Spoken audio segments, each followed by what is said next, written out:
dreaming a new horizon, and a day it all came true.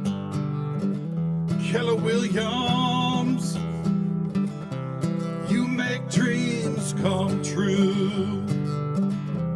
Home sweet home, oh home sweet home, home sweet home.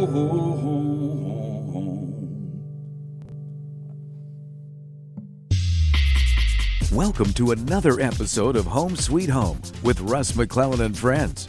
Here's your host, Russ McClellan. Hey, how's everybody doing in the land of COVID? Thanks for tuning in one more time to the Russ McClellan adventure. I think I have a podcast or a YouTube channel now. It's called Russ's Radical Realty. I'm not sure where I came up with that, but it sounds radical right now is a good word. It's a good word to be used for our show and for this last year, 2020. And I can't believe it's February. Not sure how we got to February, but I was doing some reflecting, and it was interesting because I've been in the real estate business 30 plus years. And I want to just say publicly, thank you to every realtor in the association and member, frankly, because we have more than just realtors, appraisers, some builders, etc. In the North Central Washington Association of Realtors, I was inducted into the Hall of Fame 2020 class, which is about one person a year. And, you know, over 30 years, you take a lot of classes, you do a lot of things, you get, some accreditations here and there. And, that one was a pretty big one for me. Most of the time I just fly fast and, I'm not too worried about accolades, but that one was, I'm greatly appreciative of that because I think, if nothing else, what it says to me is, I'll tell you, everybody that knows me well enough knows I've been up, I've been down, I've been up, I've been down, I've had issues, I've been divorced, I've been bankrupt. I mean, I'm one of those people and I've been a millionaire a couple times. So what's kind of weird about that is that it's just life. It's a 30-year life of real estate and selling my hometown, sharing my hometown, and now we're fortunate enough at Keller Williams to be all over the place in North Central Washington with 73 real estate brokers and counting. Anyway, I just want to say thank you to everybody. That was a big deal to me. And it kind of is a good segue to what I want to talk about on today's show. Everybody that I know is talking about predictions. Where are we going to end up in 2021? And specifically because real estate's the game that I tend to play.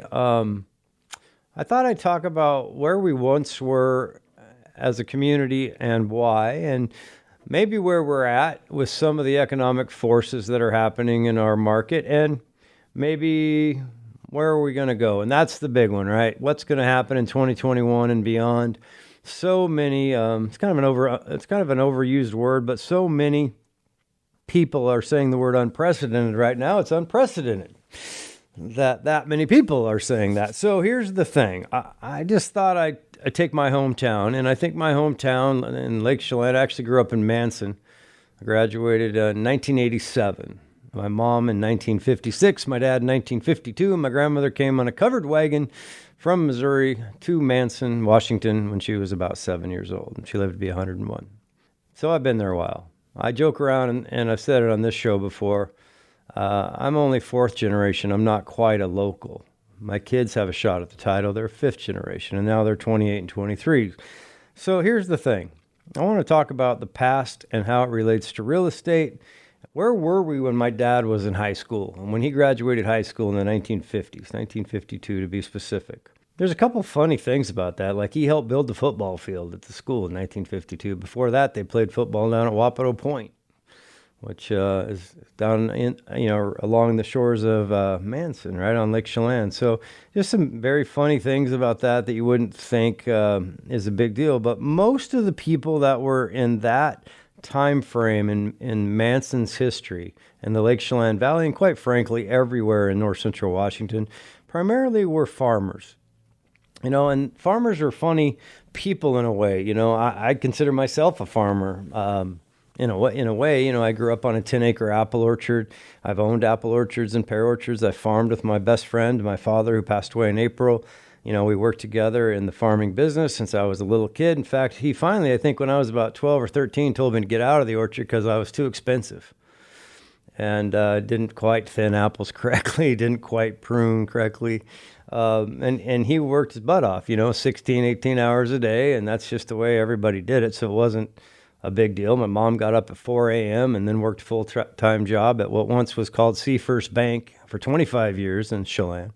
I mean, so, the work ethic was obviously by the people of that generation extreme, but it was a good life. It was a great life, as a matter of fact. And what was funny about it, the time, even when I was in high school, which I think was kind of the end of the small farming era where the vast majority of people were small farmers, and that made for good rivalries. Because a lot of the small schools, whether it be Pateros or Brewster or Bridgeport or Omak or Chelan or Manson, I mean, we had different leagues at times, but we were all sometimes second generational rivalries, right? Our dads played football against each other, et cetera. So it was fun growing up.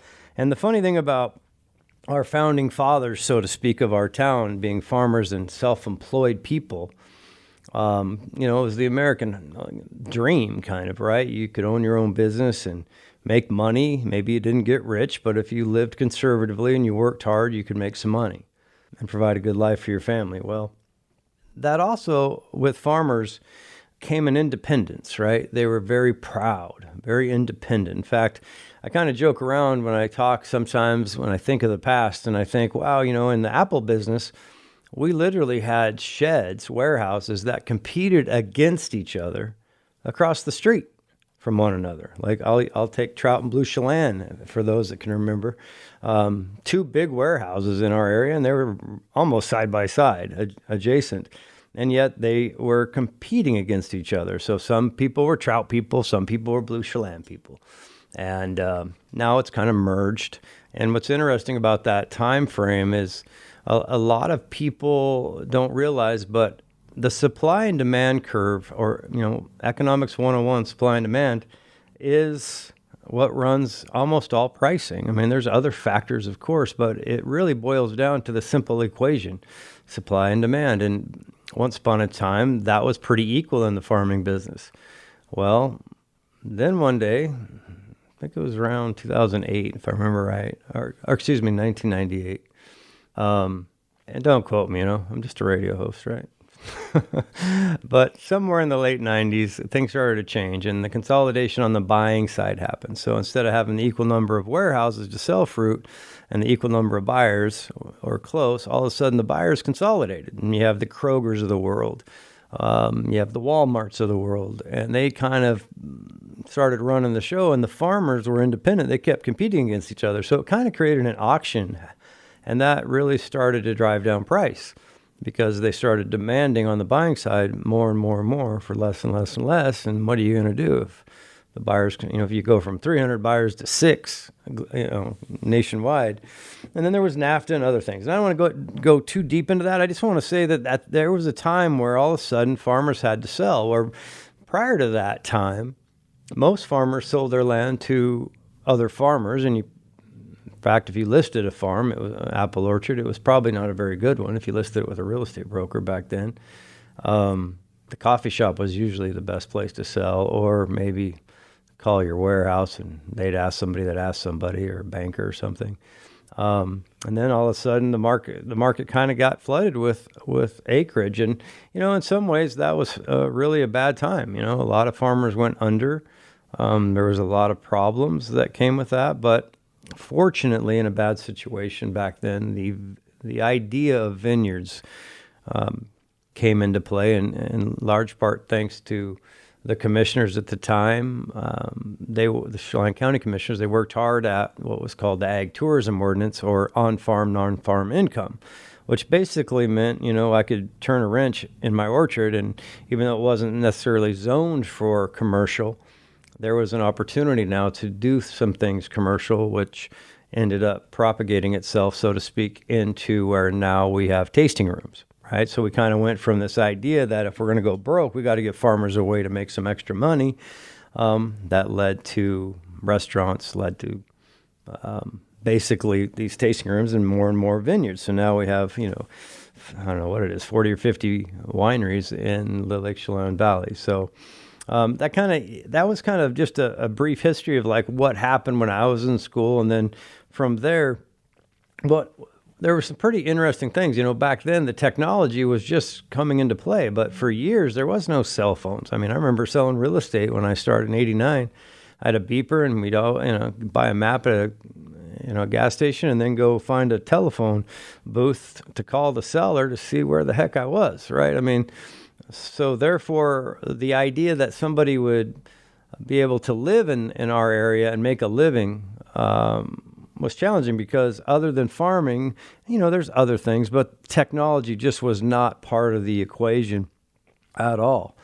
And you go back long enough, the hydroelectric dam that's there was built in the 50s. I mean, before that, there was dams, but like at the end of Lake Chelan and in the Columbia, but they were a lot different, right? So I'm just trying to paint a picture in this first segment. We got 4 segments on this show, and hopefully you're enjoying this little history lesson of bits and bytes, because I want to just set that tone for what's happening now. And I think in the next couple segments, we'll kind of go from where we once were, as I described, to where we're at maybe now. And in that third segment, maybe we'll talk about what might happen next. So when we come back, I'm excited. Lake Chelan's my hometown.